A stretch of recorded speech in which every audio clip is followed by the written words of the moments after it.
First contact. The massive alien vessel hung in Earth's orbit, its sleek, crystalline structure reflecting the sun's rays in a dazzling display. On the bridge of the Galactic Federation's flagship, Harmony, Ambassador Zixlaria of the Andromeda Collective stared at the blue-green planet below with a mixture of fascination and trepidation.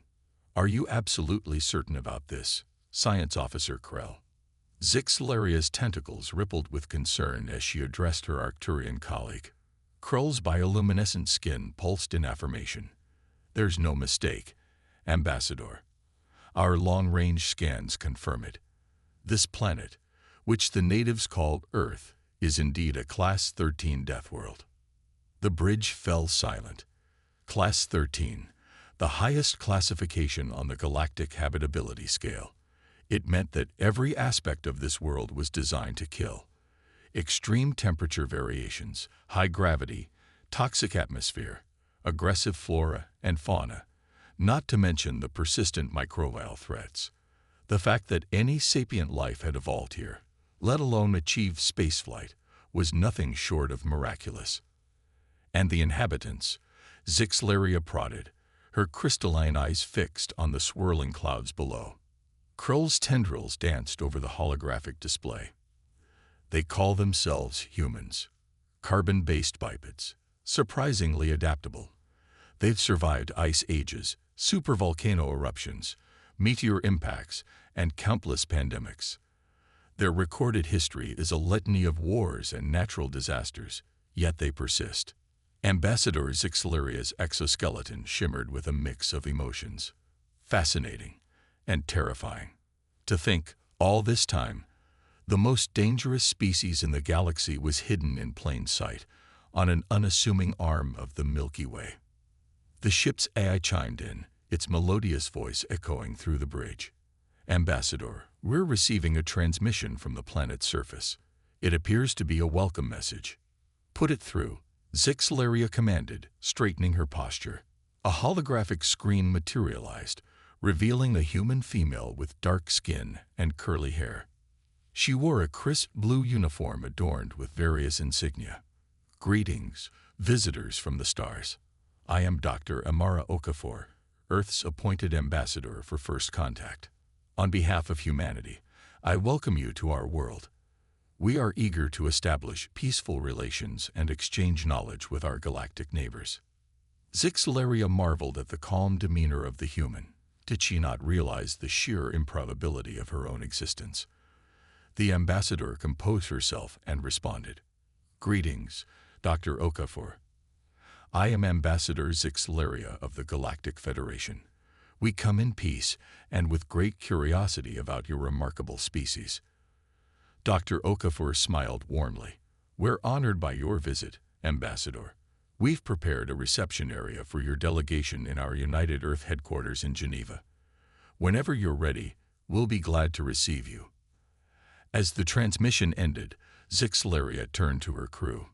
"Prepare the landing party. Full environmental suits, maximum protection protocols. We're about to step into the most dangerous world we've ever encountered." Hours later, as the sleek shuttle descended through Earth's atmosphere, the alien delegation marveled at the planet's beauty and diversity. Vast oceans gave way to sprawling continents, each showcasing a tapestry of ecosystems. The shuttle touched down on a landing pad adjacent to a gleaming complex of buildings. As the doors opened, the aliens braced themselves for the assault of Earth's environment. To their surprise, they were greeted by a pleasant breeze carrying the scent of nearby flowers. Dr. Okafor, flanked by a diverse group of human officials, approached the shuttle with open arms. "Welcome to Earth, Ambassador Zixlaria. We hope your journey was comfortable." Zixlaria, encased in her protective suit, stepped cautiously onto the tarmac. "Thank you, Dr. Okafor. I must admit, we're quite surprised by the conditions here. Our data suggested a far more hostile environment." A hint of amusement flickered across Dr. Okafor's face. "Ah, yes. We've worked hard to create comfortable spaces for ourselves. But I assure you, Earth can still be quite challenging. Perhaps we can discuss this further inside." As they walked towards the building, Krell's sensors were working overtime. "Ambassador," he whispered, "I'm detecting numerous potential threats. Airborne particulates, UV radiation, and a myriad of microorganisms. Yet, the humans seem completely unaffected." Zixelaria nodded, her respect for these resilient beings growing with each step.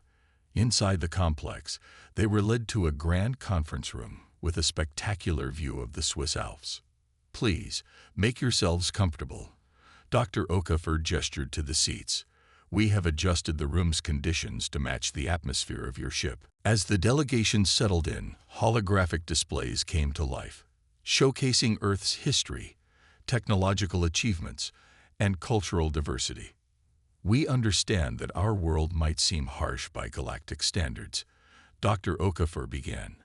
"But it's this very harshness that has shaped us. Each challenge we faced has pushed us to innovate, to adapt, to become stronger." Zixelaria leaned forward, intrigued. "Your resilience is remarkable, Dr. Okafor. In all our explorations, we've never encountered a species quite like yours. Tell me, how do you manage to thrive in such extreme conditions?" Dr. Okafor's eyes sparkled with pride. "It's in our nature, Ambassador. We're explorers, problem solvers. Where others see insurmountable obstacles, we see opportunities to grow, to push our limits. From the depths of our oceans to the peak of Mount Everest, from the scorching deserts to the frozen tundras, humans have found a way to not just survive, but to build civilizations." The alien delegation exchanged glances, a mix of awe and unease rippling through their ranks. Krell, unable to contain his scientific curiosity, chimed in. "But surely the constant threats must take a toll. The diseases, the natural disasters, the very air you breathe teeming with potential harm." A gentle laugh escaped Dr. Okafor's lips. "Oh, they do, Science Officer Krell. We are not invincible. But each setback teaches us, makes us more determined. Our history is filled with tales of overcoming adversity, of rising from the ashes of destruction. It's not just about physical adaptation. It's our spirit, our unwavering will to persist, to improve, to reach for the stars despite the gravity pulling us down." As the briefing continued, the aliens found themselves captivated by humanity's journey. Tales of great explorers who charted unknown territories, scientists who unraveled the mysteries of the cosmos, and ordinary people performing extraordinary feats of courage and kindness. Zixelaria's initial trepidation gradually gave way to a profound respect. These humans, born on a world that by all galactic standards should have extinguished them, had not only survived, but had created art, music, literature, and technology that rivaled or even surpassed that of many older spacefaring civilizations. As the first day of discussions drew to a close, Zixelaria stood by the window, gazing at the setting sun painting the sky in hues of orange and pink. Dr. Okafor joined her, a gentle smile on her face. "Beautiful, isn't it?" the human ambassador said softly. Zixelaria's crystalline eyes reflected the vivid colors. "Indeed. Dr. Okafor, I must confess, when we first discovered your world, we were concerned. We feared that any species evolving in such conditions would be aggressive, perhaps even a threat to galactic peace. But now, having met you, having learned about your people, I find myself filled with hope." Dr. Okafor nodded understanding. "We've had our share of conflicts, Ambassador. Our history isn't without dark chapters. But we've learned, we've grown. Our challenges have taught us the value of cooperation, of unity in the face of adversity. And now, as we take our first steps into the galactic community, we bring with us not just our strength and resilience, but our compassion, our creativity, and our unwavering spirit of exploration." As night fell over Geneva, the alien delegation retired to their quarters, their minds buzzing with the day's revelations.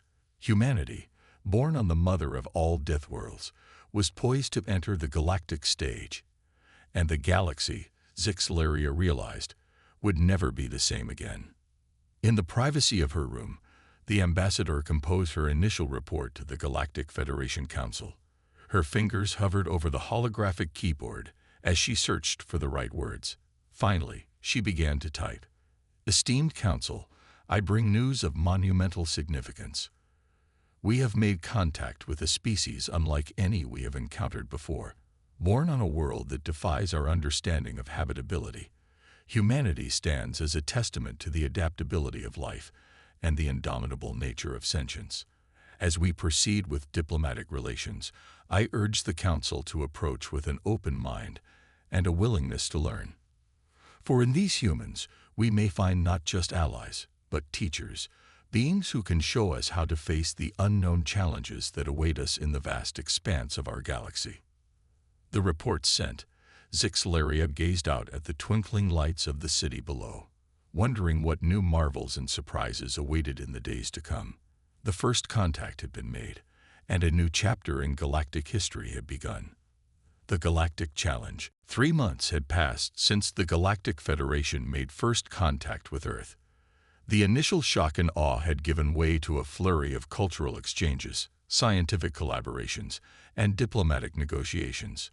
Earth's major cities now hosted alien embassies, while human ambassadors had been dispatched to key worlds across the galaxy. In the Grand Assembly Hall of the Galactic Federation's central hub, a massive space station orbiting a neutral star system, tension crackled through the air like static electricity. Representatives from 1,000 worlds filled the tiered seats, their diverse forms a testament to the varied evolutions of life throughout the cosmos. At the center of it all stood Dr. Amara Okafor, Earth's appointed representative to the Galactic Federation. Despite the gravity of the situation, she maintained a calm demeanor, her dark eyes scanning the assembled aliens with a mix of curiosity and determination. High Counselor Vexalia, a being of pure energy contained within an ornate crystalline structure, floated to the center of the chamber. Her voice, a melodious hum that resonated through the minds of all present, called the assembly to order. Esteemed colleagues, Vexalia began, her form pulsing with each word. We face a crisis unprecedented in the history of our Federation. The Void Swarm, a threat we believed confined to the outer reaches of the Andromeda Galaxy, has breached our borders. A collective gasp rippled through the assembly. Holographic displays flickered to life, showing a mass of writhing, shadow-like entities consuming entire star systems in their path. Our greatest minds have failed to find a solution. Vexalia continued, her tone grave. Our most advanced weapons have proven ineffective. The swarm adapts, evolves, and grows stronger with each encounter. At its current rate of expansion, it will reach the core worlds of our Federation within 5 standard years. Dr. Okafor leaned forward, her brow furrowed in concentration. She had been briefed on the Void Swarm, but seeing the scale of destruction firsthand sent a chill down her spine. Vexalia's form dimmed slightly, a sign of deep concern. It is in this dark hour that we turn to our newest members. Humanity, born of the Deathworld Earth, has demonstrated a unique capacity for overcoming seemingly insurmountable odds. Dr. Okafor, we implore you, will Earth lend its strength to this fight? All eyes in the chamber turned to the human representative. Dr. Okafor stood, her voice clear and resolute. High Counselor, esteemed members of the Federation, humanity is honored by your trust in us. We are newcomers to the galactic stage, and yet you turn to us in your hour of need. Know this, where there is a threat to life, where there is a challenge that must be overcome, humanity will not shy away. She paused, her gaze sweeping across the assembly. We have faced extinction-level events on our world. We have stared into the abyss and emerged stronger. The Void Swarm is a formidable enemy, but it is not unbeatable. Earth pledges its full support to the Federation in this crisis. A murmur of relief and hope rippled through the chamber. Vexalia's form brightened. Your words bring comfort, Dr. Okafor, but I must warn you. The challenge ahead is unlike anything your species has faced before. The void of space is far more unforgiving than even your Deathworld. Dr. Okafor's lips curved into a confident smile. With all due respect, High Counselor, you'd be surprised at what humans consider a challenge. We have a saying on Earth: pressure makes diamonds. The harder the task, the more we rise to meet it. Over the next few weeks, Earth became a hub of frenetic activity. The best minds from across the planet were recruited into a special task force. Quantum physicists, xenobiologists, military strategists, and even science fiction authors were brought together to brainstorm solutions. In a sprawling complex nestled in the Rocky Mountains, Dr. Okafor stood before a diverse team of humans and aliens. The room hummed with energy as holographic displays showcased the latest data on the Void Swarm. "All right, team," Dr. Okafor addressed the group, her voice filled with determination. "We've got the impossible task of stopping an enemy that consumes entire star systems. But impossible is just another word for hasn't been done yet. Let's break this down." A young astrophysicist raised her hand. "Dr. Okafor, we've been analyzing the swarm's movement patterns. There's something odd about their behavior when they encounter certain types of stellar phenomena."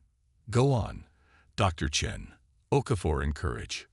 Dr. Chen manipulated the holographic display, zooming in on a particular star system. "See here. When the swarm encountered this pulsar, they actually retreated. It's the only instance we found of them avoiding something." Krell, the Arcturian science officer who had been part of the first contact team, chittered excitedly. "Fascinating. Pulsars emit incredibly powerful electromagnetic radiation. Could this be a weakness we can exploit?"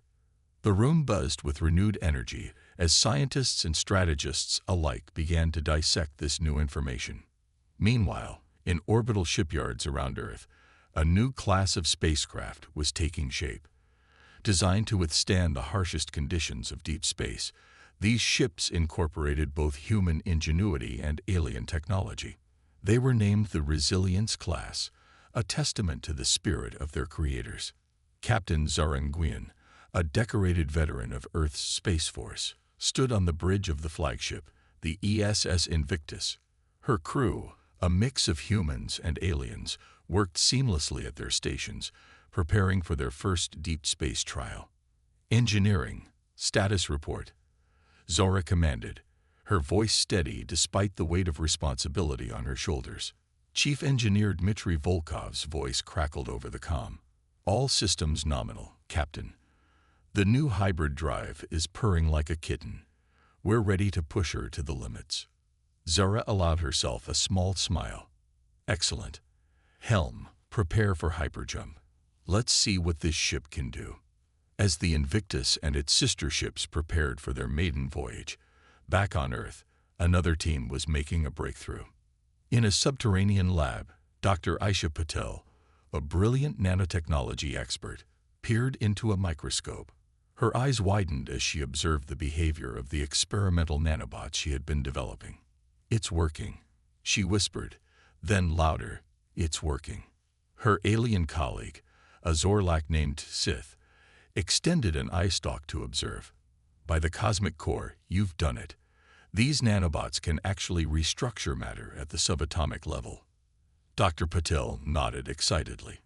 "If we can scale this up, we might be able to create a defense against the Void Swarm, a shield that can adapt and regenerate in real time."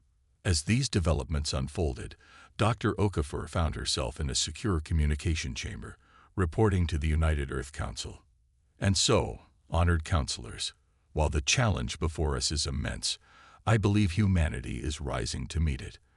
Our unique perspective, born from surviving on a Deathworld, is proving invaluable in this crisis." The face of Council President Yuki Tanaka filled the main screen. "Your report is encouraging, Dr. Okafor, but the risks are astronomical. Are you certain we're not overextending ourselves? We've barely begun to understand our place in the galaxy, and now we're taking a leading role in its defense." Dr. Okafor's expression was resolute. "Madam President, distinguished counselors, I understand your concerns. But consider this. Throughout our history, humanity has always pushed beyond its limits when the stakes were highest. From crossing vast oceans in wooden ships to landing on the moon with technology less powerful than our modern smartphones, we have always found a way. She paused, her voice filled with passion. This is who we are. We don't back down from a fight, especially when the lives of others are at stake. The Federation turned to us because they recognize something in humanity that we've always known about ourselves, that we are at our best when faced with the impossible. The council chambers fell silent for a moment. Then, President Tanaka nodded solemnly. Very well, Dr. Okafor. You have the full backing of Earth. Go forth and show the galaxy what humanity is capable of. As the communication ended, Dr. Okafor turned to look out the window at the bustling activity below. Scientists hurried between buildings, prototype ships took off for test flights, and in every face, she saw determination and hope. The Void Swarm was coming, an enemy unlike any humanity had faced before. But as Dr. Okafor watched her fellow humans working tirelessly alongside their new alien allies, she felt a surge of confidence. They were the children of Earth, the descendants of those who had not just survived, but thrived on the deadliest world in the known galaxy. The greatest challenge in the history of the Galactic Federation loomed before them, and humanity, against all odds, was ready to meet it head-on. As night fell over the complex, the lights of laboratories and workshops continued to burn bright. In space, the Resilience-class ships began their shakedown cruises, and in countless homes across Earth, humans looked up at the stars with a new sense of purpose. The battle for the galaxy was about to begin, and humanity was determined to show the universe why they had survived the mother of all Deathworlds into the unknown. The vast expanse of space stretched out before the ESS Invictus, stars twinkling like distant beacons in the cosmic darkness. On the bridge, Captain Zoran Nguyen stood tall, her eyes fixed on the main view screen. The ship, along with its sister vessels, had been pushed to its limits during the shakedown cruises. Now they were about to embark on their first real mission. All hands, this is the captain speaking. Zora's voice rang out through the ship's comm system. We are about to engage our hyperdrive and jump to the edge of Federation space. Our mission is to establish a forward operating base and gather intelligence on the Void Swarm. This enemy is unlike anything we've faced before, but remember, we are the children of Earth. We've survived worse. Stay sharp, trust your training, and watch out for each other. Nguyen out. As the crew prepared for the jump, Zora couldn't help but feel a mix of excitement and apprehension. They were venturing into the unknown, carrying the hopes of not just Earth, but the entire Galactic Federation. Helm, initiate hyperjump sequence, she commanded. Lieutenant Kai Chen, the young helm officer, nodded. Aye, Captain. Hyperjump in 3, 2, 1. The stars on the view screen elongated into streaks of light, and with a flash, the Invictus and its fleet disappeared into the depths of space. Back on Earth, in the Rocky Mountain complex, Dr. Amara Okafor pored over the latest reports from the various research teams. The progress they had made in such a short time was nothing short of miraculous, but she knew they couldn't afford to rest on their laurels.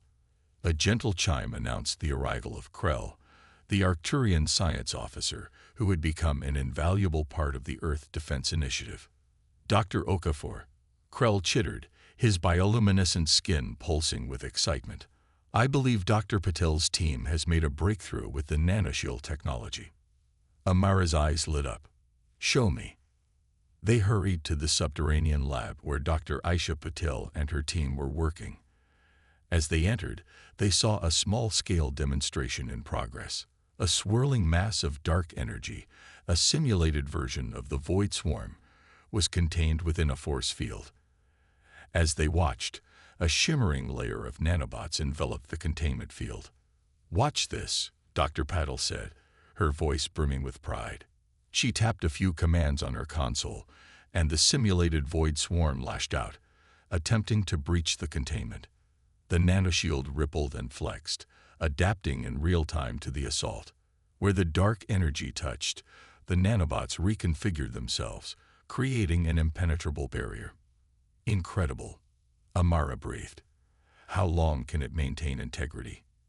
In our simulations, indefinitely, Dr. Paddle replied. The nanobots draw energy from the very attacks they're repelling. The harder the swarm hits, the stronger our shield becomes. Krull's tendrils waved in amazement. This could change everything. If we can scale this up, we could create a defensive line against the swarm. Amara finished the thought. Dr. Patel, your team has done outstanding work. How soon can we begin large-scale production? Before Aisha could answer, an alarm blared through the complex. Red lights flashed as a voice came over the intercom. Emergency meeting in the central command room. All department heads report immediately. Amara's heart raced as she, Krell, and Dr. Paddle rushed to the command center. As they entered, they saw grim faces gathered around a holographic display of the galaxy. High Counselor Vexalia's avatar hovered at the center of the room, her crystalline form pulsing with urgency. Dr. Okafor, we've received a distress call from the Invictus. They've made contact with the Void Swarm, and the situation is dire. The holographic display zoomed in on a sector of space near the galaxy's edge. The Invictus and its sister ships were represented by blue dots, surrounded by a mass of writhing darkness. Captain Nguyen's voice, distorted by interference, crackled through the speakers. Unlike anything we've ever seen. The swarm, it's not just consuming matter, it's learning, adapting. Our weapons are barely making a dent. We need immediate assistance. Can't hold out much longer. The transmission cut off abruptly, leaving a heavy silence in the command center. Amara's mind raced. They weren't ready. The nanoshield technology was still in its infancy, and their other countermeasures were largely untested. But they couldn't abandon the Invictus and its crew. She took a deep breath, steeling herself. High Counselor, we need to mount a rescue operation immediately. Dr. Patel, how quickly can we outfit a ship with a prototype of the nanoshield? 24 hours, minimum, Aisha replied, her fingers flying over a datapad as she made rapid calculations. You have 12, Amara said firmly. Krell, I need you to coordinate with our xenobiology team. If the swarm is adapting, we need to understand how. Maybe we can find a way to disrupt its evolution. As the room burst into frantic activity, Amara turned back to Vexalia's avatar. High Counselor, please inform the Federation Council. We're going to need every resource we can muster. The battle for the galaxy starts now. Vexalia's form pulsed in acknowledgement. The Federation stands with Earth. Dr. Okafor, may the cosmic forces be with you all. As the hours ticked by, the Rocky Mountain complex transformed into a hive of feverish activity. Scientists worked around the clock, pushing the boundaries of what was possible. Engineers and technicians swarmed over the ESS Horizon, the ship chosen for the rescue mission, integrating the experimental nanoshield and other cutting-edge technologies. In orbit, the shipyards worked at maximum capacity, churning out defensive satellites equipped with modified versions of Dr. Patel's nanobots. If the rescue mission failed, these would be Earth's last line of defense. 12 hours later, Amara stood in the launch bay of the ESS Horizon, addressing the volunteer crew. You all know the risks, she said, her voice carrying across the cavernous space. This mission is possibly the most dangerous undertaking in human history. But out there, our fellow humans and allies are fighting for their lives and for the future of our galaxy. We owe it to them, and to every sentient being threatened by the Void Swarm, to give this everything we've got. She paused, looking each crew member in the eye. You are the finest Earth has to offer. You carry with you not just the hopes of humanity, but of countless species across the stars. Show the universe what it means to be born of the Deathworld. Show them the indomitable spirit of Earth. A chorus of cheers erupted from the crew. As they boarded the ship, Amara felt a hand on her shoulder. She turned to see Krell, his normally iridescent skin now a deep, determined blue. I'm coming with you, the Arcturian said firmly. My expertise might be needed. And, well, I've grown quite fond of you humans. I want to stand with you in this fight." Amara nodded, touched by the alien solidarity. "Welcome aboard, Krell. Let's make history."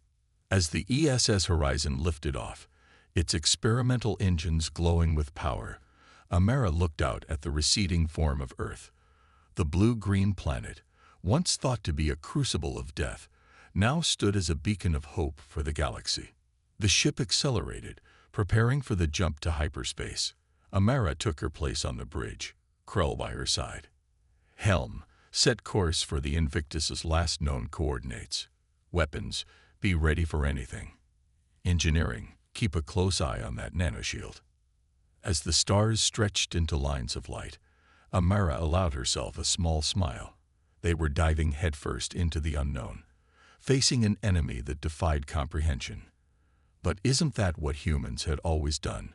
From the first tribes that ventured out of Africa to the pioneers who braved the ocean's fury, from the astronauts who first set foot on the moon to the colonists who tamed Mars, humanity had always pushed forward, always reached for the impossible. The Void Swarm was just another challenge, another test of human resilience and ingenuity. And as the ESS Horizon plunged into the depths of space, Amara knew one thing with absolute certainty: they would not go quietly. They would rage against the dying of the light, and in doing so, they would show the galaxy why Earth, the mother of all Deathworlds, had given birth to a species unlike any other. The rescue mission was underway, and with it, the fate of the galaxy hung in the balance.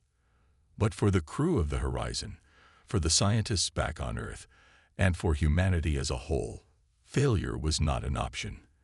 They were the children of Earth, and they were ready to face whatever horrors the void might hold. As the ship emerged from hyperspace, the sensors immediately lit up with warnings. Before them, the Void Swarm writhed and pulsed, a mass of darkness that seemed to devour the very light of the stars. And somewhere in that chaos, the Invictus and its crew fought for survival. Amara's voice rang out clear and strong. "All hands, battle stations. Let's show this swarm what happens when you threaten a child of Earth." The ESA Horizon surged forward, its nanoshield glowing with power, ready to face the greatest challenge humanity had ever encountered. The ultimate test. The void of space erupted into chaos as the ESS Horizon plunged into the fray. The ship's experimental nanoshield glowed a brilliant blue, repelling the first wave of the Void Swarm's assault. On the bridge, alarms blared and holographic displays flickered with a constant stream of data. "Shields holding at 92%, reported Lieutenant Yuki Tanaka, her fingers dancing over the tactical console. "The nanobots are adapting to the swarm's attacks, but the strain is immense." Dr. Amara Okafor gripped the captain's chair, her eyes fixed on the main view screen. The Void Swarm was unlike anything she had ever seen. A writhing mass of darkness that seemed to bend the very fabric of space around it. And at the heart of the chaos, she could just make out the battered form of the ESS Invictus. "Comms, can you reach the Invictus?" Amara demanded. Communications Officer Chen Wei shook his head, frustration evident in his voice. "Negative, Doctor. The swarm is generating some kind of interference. I can't get a clear signal." Krell, the Arcturian science officer, chittered excitedly from his station. "Fascinating. The swarm isn't just matter. It's a form of energy we've never encountered before. It's as if it's consuming information itself." Amara's mind raced. If the swarm could interfere with their communications, it might be able to disrupt their other systems as well. They needed to act fast. "Helm, plot us a course straight through to the Invictus," she ordered.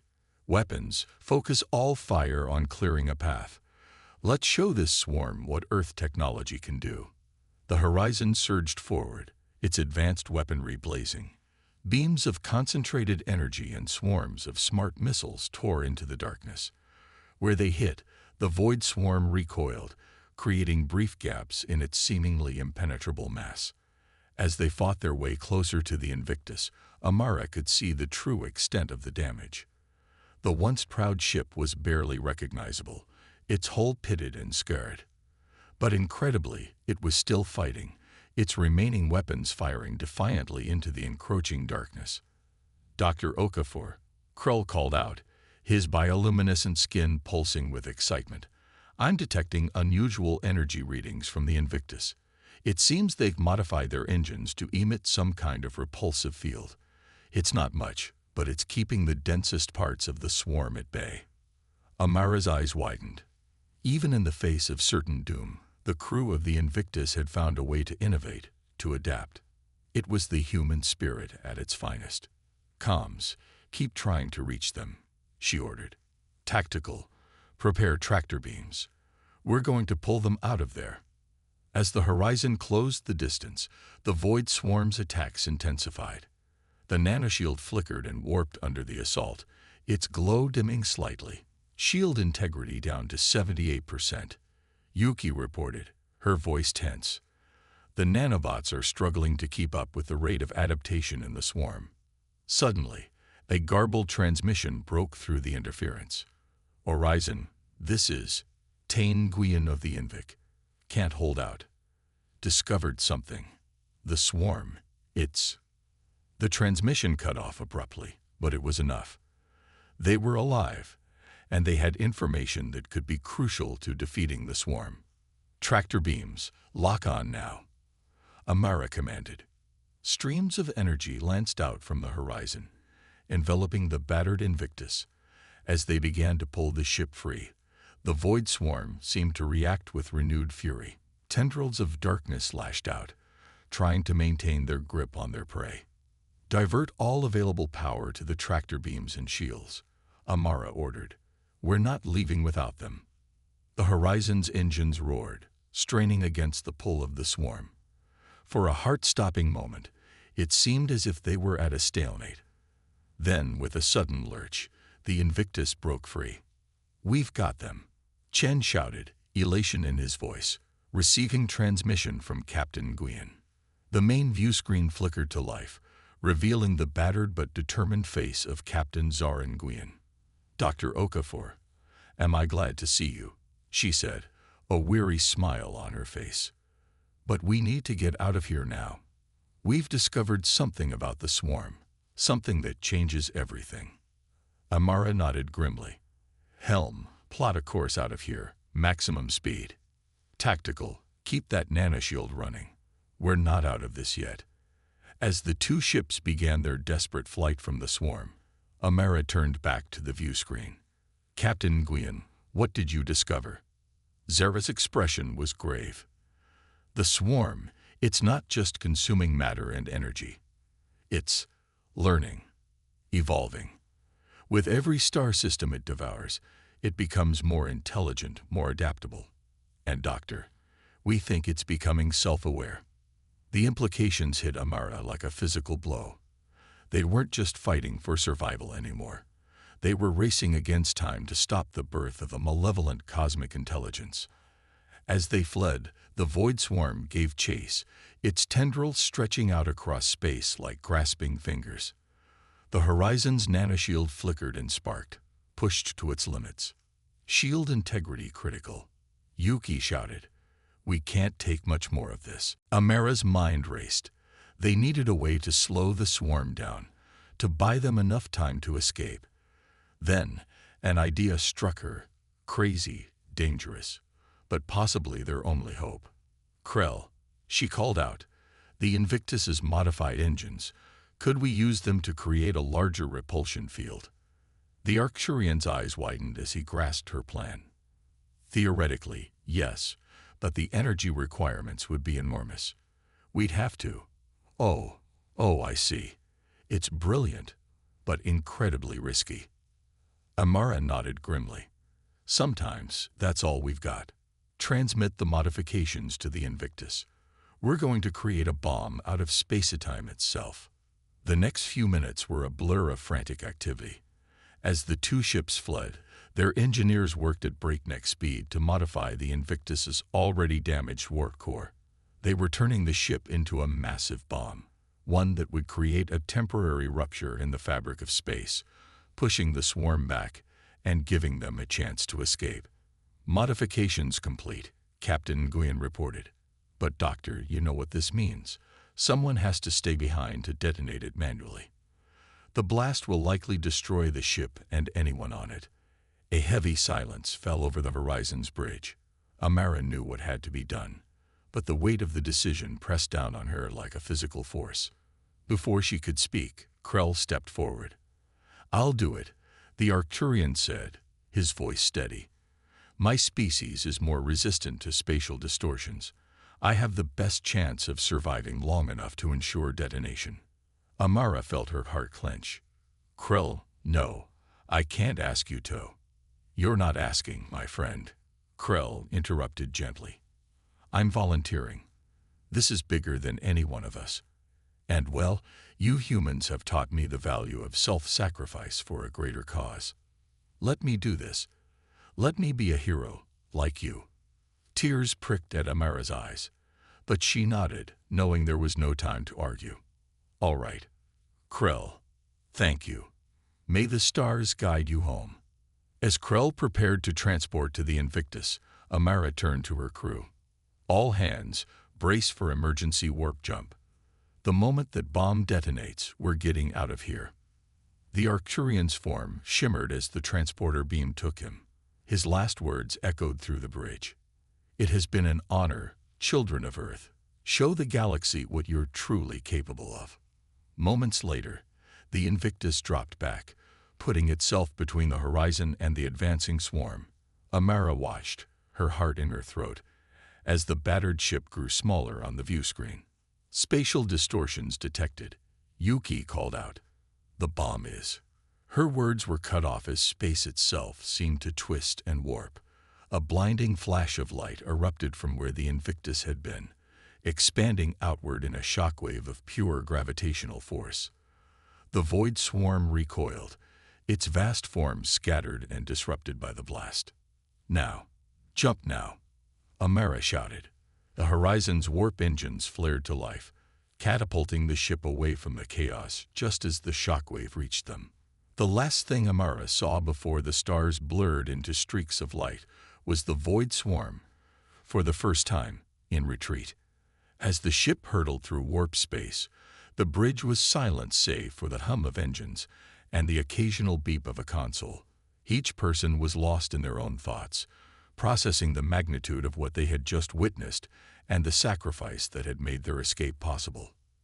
Amara slumped in her chair, exhaustion and emotion washing over her. They had survived, they had rescued the Invictus's crew, and they had dealt the first real blow to the void swarm. But the cost had been high. As the adrenaline of battle faded, Amara's mind turned to the challenges ahead. They had discovered the true nature of the swarm, but that knowledge came with a terrifying new urgency. They weren't just fighting for survival anymore. They were racing against time to prevent the birth of a cosmic horror beyond imagination. The ESS Horizon streaked through the stars, carrying with it the hopes of Earth and the entire galaxy. They had passed the ultimate test, proving that humanity could stand against the greatest threat that the universe had ever known. But Amara knew that this was only the beginning. As Earth grew larger in their view screen, Amara steeled herself for what was to come.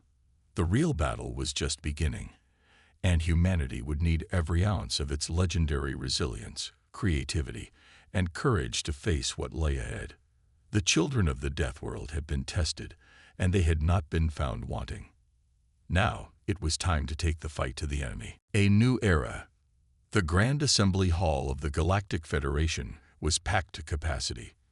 Representatives from every corner of the galaxy had gathered, their diverse forms a testament to the vast tapestry of life that now stood united against a common threat. At the center of it all stood Dr. Amara Okafor, her posture straight and her eyes blazing with determination.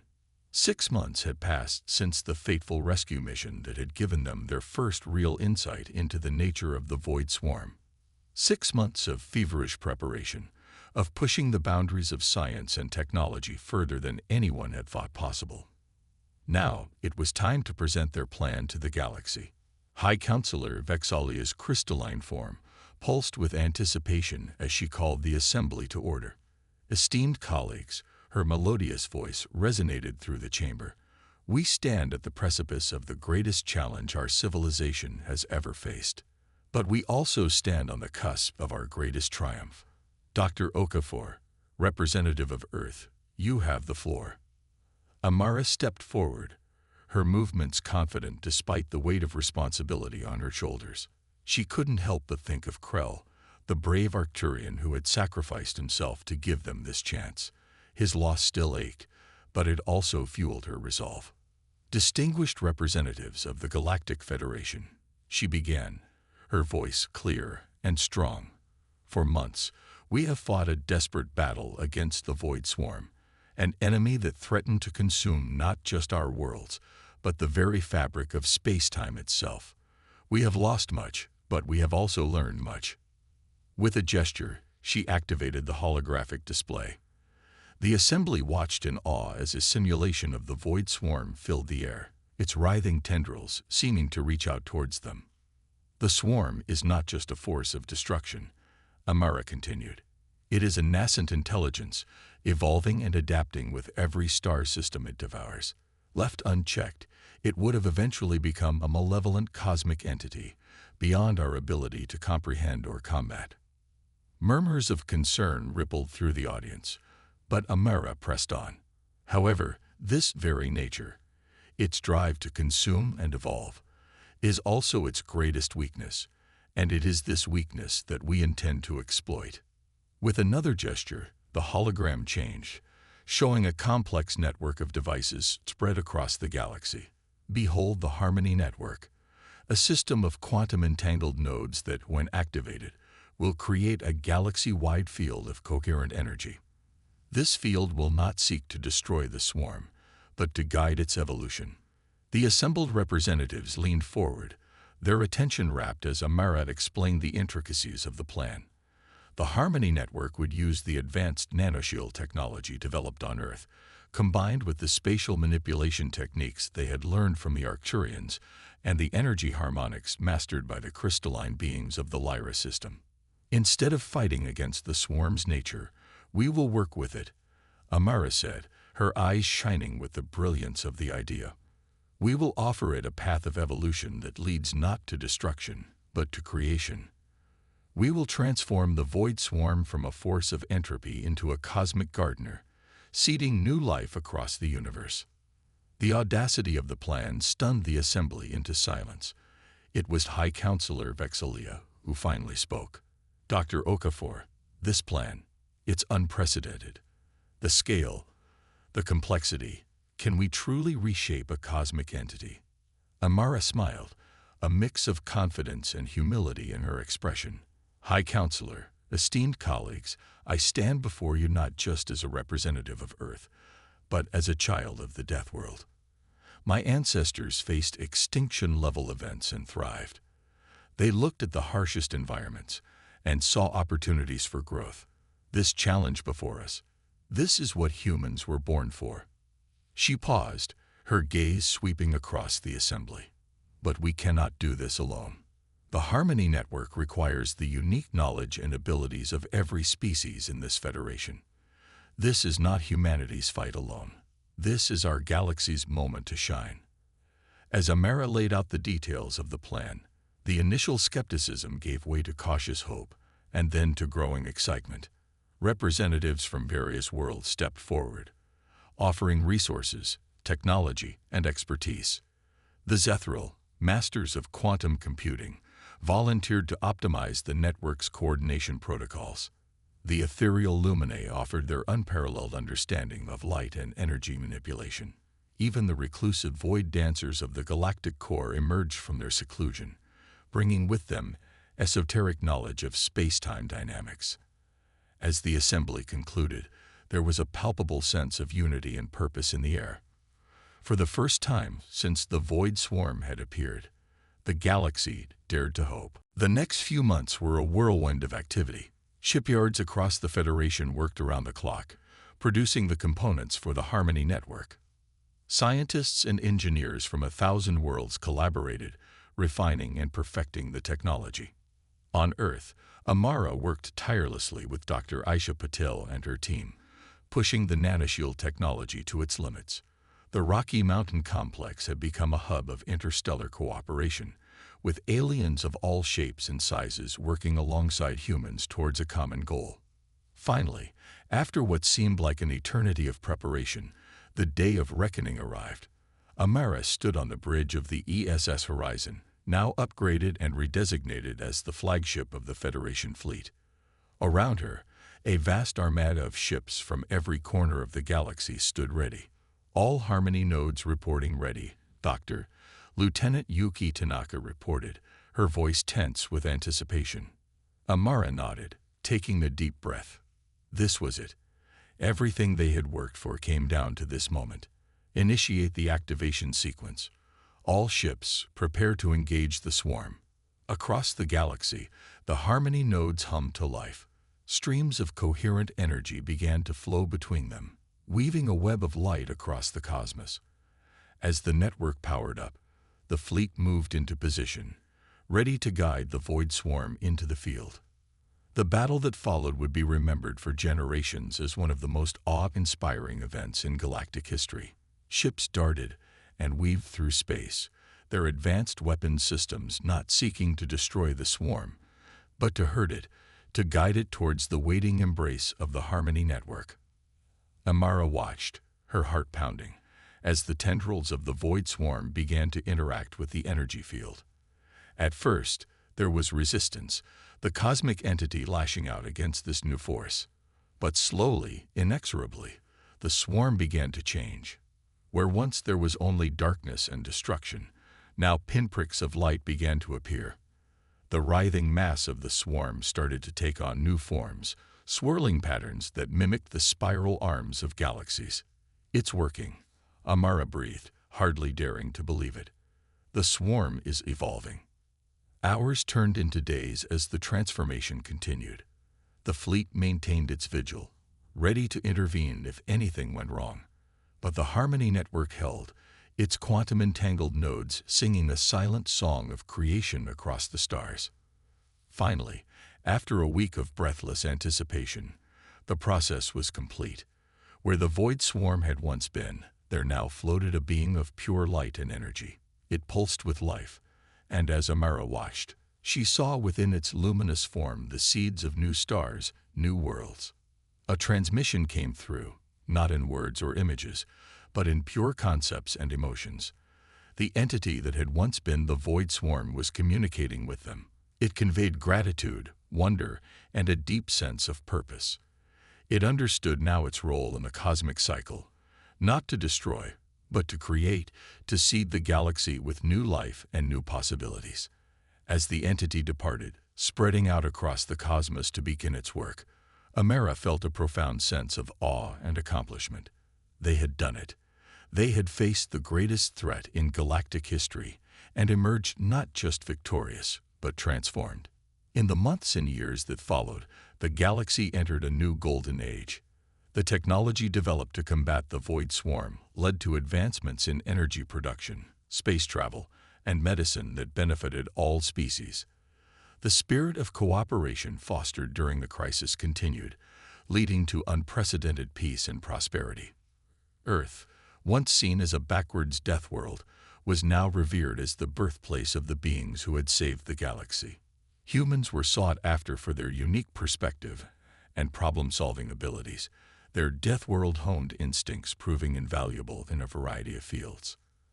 As for Amara, she found herself honored beyond her wildest dreams. But more than the accolades, she cherished the friendships she had formed, the bridges built between species that had once seemed insurmountably different. On a clear night, 5 years after the transformation of the void swarm, Amara stood on a balcony in the Galactic Federation's new headquarters on Earth. She gazed up at the stars, marveling at the thought of the new life blossoming across the cosmos, nurtured by the entity they had helped create.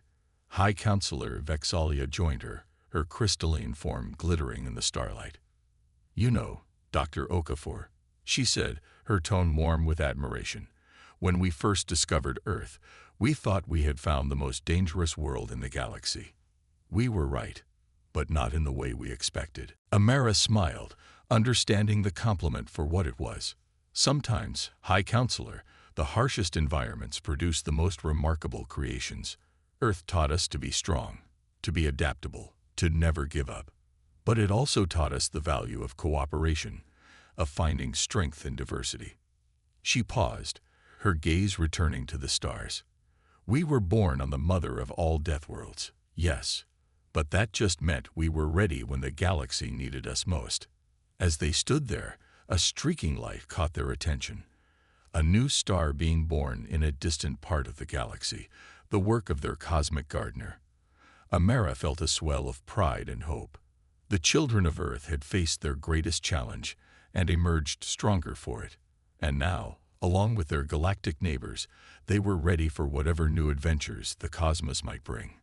The Deathworld had given birth not to conquerors, but to saviors. And in doing so, it had helped usher in a new era of life, growth, and infinite possibilities.